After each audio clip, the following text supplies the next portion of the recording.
avui he vingut a explicar el final d'aquesta història. Totes les històries excepcionals tenen un final excepcional. Jo avui els explicaré el final del Saló Varney i els explicaré per què hi vaig ser. I ho vaig apuntar tot aquí. Tot aquí perquè ningú oblidés el que va passar aquells dies. Perquè no oblidi ningú com van acabar amb el Saló Varney. L'any 1970, jo era el secretari personal del senyor Michel Debré, exministre de Justícia del govern de Charles de Gaulle. Feia uns anys que el senyor Debré havia adquirit la propietat de la casa on residia la senyora Nathalie Clifford Varney. La residència d'aquella senyora, que era una mecenes coneguda a tot París. Tothom coneixia aquella casa com el Saló Varney. Aquell matí d'hivern, quan vaig tocar a la porta de l'edifici del Saló Varney, em va rebre la senyora Nathalie al peu d'escala. I vaig anar a entregar l'ordre d'abandonar aquell edifici en un màxim de 3 mesos.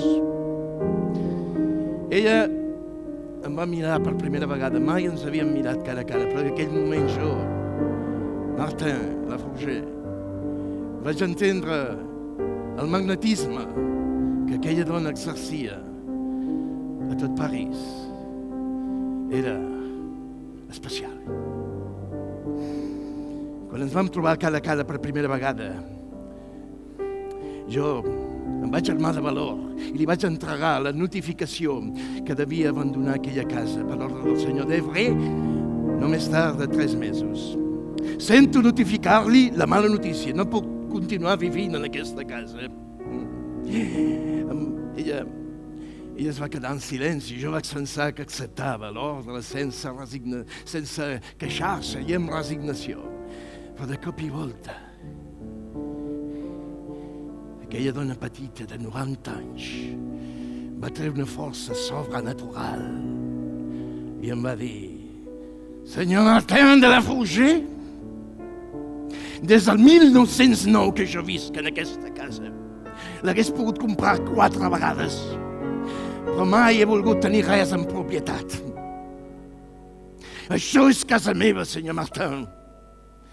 Ningú té dret a alterar el temple de la literatura universal. He jugat a defensar aquesta casa, on hi ha regnat l'inspiració i l'intel·lecte. I ho faré i la defensaré fins al meu últim alè. I em va tancar la porta als nassos. Durant aquells mesos que vam estar esperant van arribar a casa del senyor Debré milers de cartes de tot França i de tot el món expressant l'enuig per aquell desallotjament. Fins i tot hi va intervenir el mateix president de França, Georges Pompidou, sol·licitant al senyor Debré que aturés aquella farsa i aquell desnonament. Davant de totes aquestes pressions, el senyor Debré va haver de retirar l'ordre d'expulsió de la senyora Varney. Sí, el senyor Debré havia perdut una batalla, però no la guerra. Vostès no coneixen el senyor Debré, jo sí. El senyor Debré va idear noves estratègies per forçar la sortida d'aquella inquilina rebel i massa coneguda. Va entrar amb uns paletes, amics seus, i va fer que ells certifiquessin que la cuina i algunes habitacions eren una mica insegures i que necessitaven una rehabilitació urgent.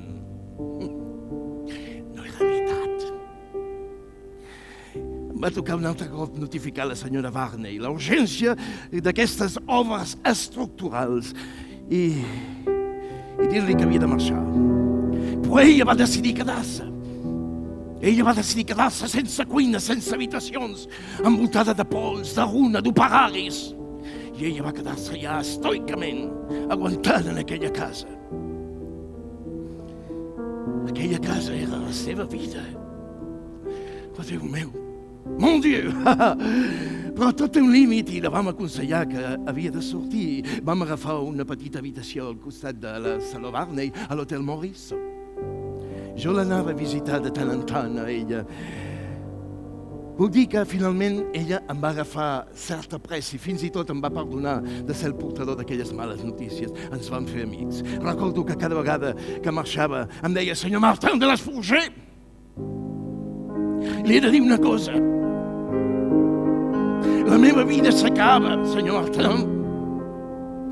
La meva vida s'acaba. Però he tingut una vida increïble. He aconseguit ser la protagonista de la meva història. Això és l'èxit de la vida. Oh, Déu meu.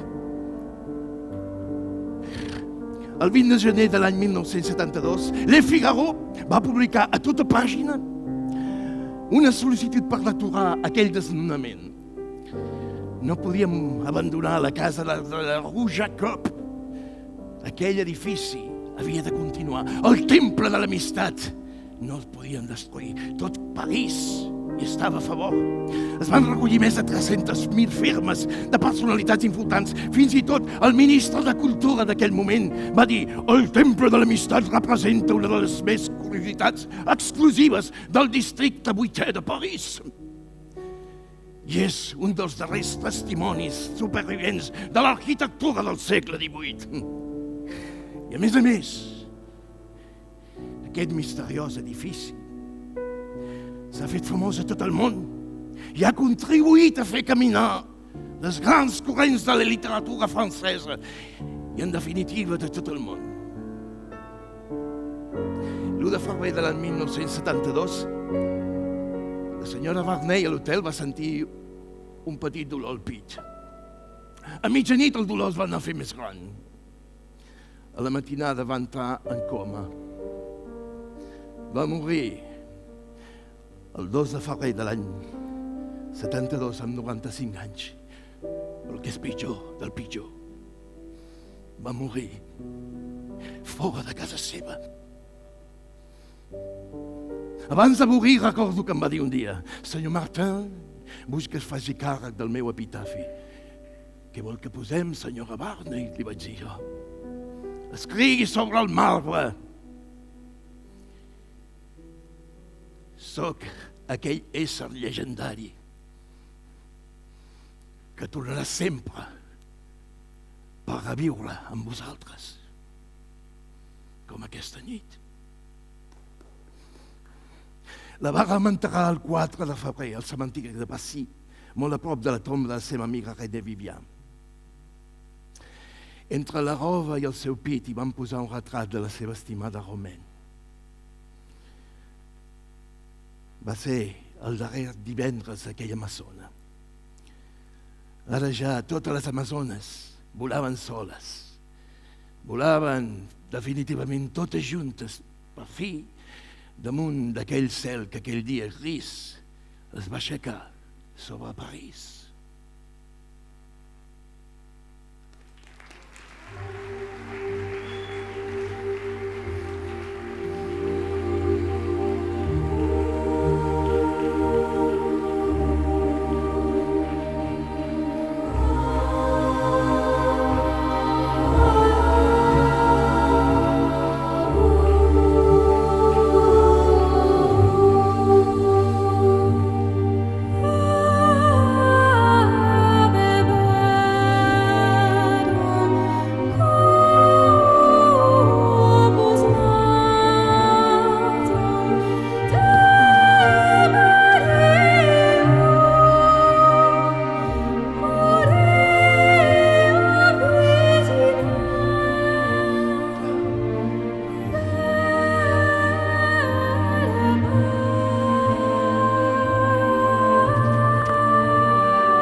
Comte, Patrice Vermeil, Edze Proun, Camille Doré,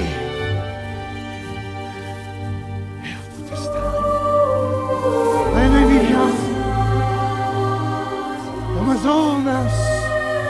Amazones, cavalgueu aquesta nit damunt meu. Cavalgueu damunt meu i recordeu sempre a Nathalie Clifford Barney. Pugeu damunt meu i sigueu per sempre més i universalment unes dones lliures i felices. Cavalgueu.